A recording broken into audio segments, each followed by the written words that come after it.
ঈদের বাজেট কত? আপনার কোনো নির্দিষ্ট বাজেট আছে কি?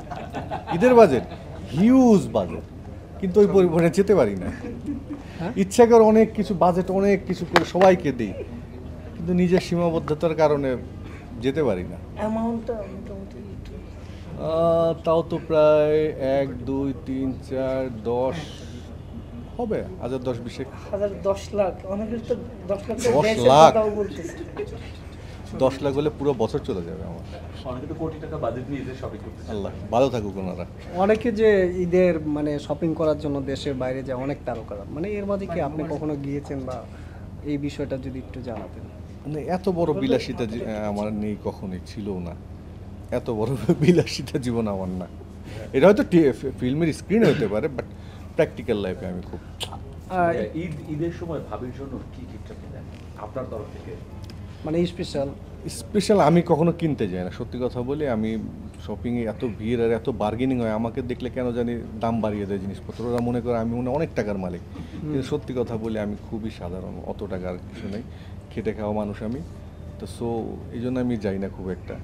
ওরাই যায়, ওরাই শপিং করে এসে আমার জন্য একটা পাঞ্জাবি নিয়ে আসে, ওদের পছন্দ মতোই পরি।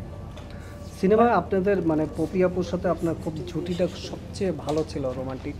সো নেক্সট মানে তাকে নিয়ে কোনো পরিকল্পনা আছে কিনা? আর পরিকল্পনা তো আমি করবো না, পরিকল্পনা করবে পরিচালক, ইমপ্লিমেন্ট করবে প্রডিউসার। আমরা তো অভিনয় শিল্পী, অভিনয় করবো। মানে আপনারা অনেক দূরে চলে গেছেন, পপি আপু চলে গেছে, আপনিও চলে গেছেন, মানে অনেক তারকা, মানে বাপ্পা দাও চলে গেছে, এরকম করে অনেকে চলে যাচ্ছে, মানে সে পিছিয়ে যাচ্ছে। এর কারণটা বা কোনো হচ্ছে শিল্পী তাদেরকে কিন্তু কখনো ইচ্ছা করে পিছায় না। যেমন গত কয়েকদিন আগে দেখলাম আমাদের সিনিয়র শিল্পী আবুল হাদ সাহেব বলছিলেন যে উনি কেন অভিনয় করছেন না। তো উনি বলছিলেন দুঃখ করে বা যে হয়তো ডাকে সিনিয়র সাড়া পাচ্ছে না। সিনিয়র হয়তো অভিনয় ভুলে গিয়েছেন, এই জন্য হয়তো ডাকে না। এমন হতে পারে এখন যারা ইয়াং জেনারেশন ছবি বানাচ্ছেন তারা হয়তো আধুনিক অভিনয় চায়, সেই অভিনয়টা হয়তো যারা আগে অভিনয় করেছেন সেই অভিনয়টা হয়তো তারা জানে না বা ডেলিভার করতে পারছে না, এই জন্য হয়তো তাদের সাথে কাজ করা হচ্ছে না। দেখা যাক। আসলে গত সিজনেও হয়েছিল সেলিব্রিটিদের নিয়ে একটি ক্রিকেট লিগ, এবং সেখানে কিছু অপ্রীতিকর ঘটনা ঘটেছিল, কিন্তু ঘটেছিল বলে যে এটা বন্ধ হয়ে থাকবে তা তো না। এটাকে শুধরে কীভাবে এটাকে আরও রান করা যায়, সেই জন্য আমাদের এই প্রয়াস। ওয়ালটন বাংলাদেশের সব ধরনের খেলাধুলার সাথেই আছে। আমরা চিন্তা করলাম কেন না এবারও থাকবো। হ্যাঁ, তো যেহেতু প্রপোজাল পেয়েছি আমরাও এবার এটার সাথে আসি, এবং যারা দর্শক রয়েছেন তাদেরকে অনুরোধ করব আপনারাও খেলাধুলার সাথে থাকেন। আপনারা যত বেশি খেলাধুলার সাথে থাকবেন না, ইয়াং জেনারেশন তত বেশি মাদের থেকে দূরে সরে আসবে। হ্যাঁ, আপনার বাসার সন্তানকেও খেলাধুলার সাথে সম্পৃক্ত করেন, খেলাধুলা খেলতে তাদেরকে আগ্রহী করেন।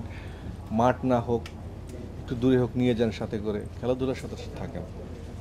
একটা শুধু লেখাপড়া দিয়ে একটা সুন্দর মানুষ কখনোই গঠন করা যায় না, খেলাধুলা যদি তার মধ্যে না থাকে। অবশ্যই খেলাধুলা করাতে হবে বাচ্চাদের।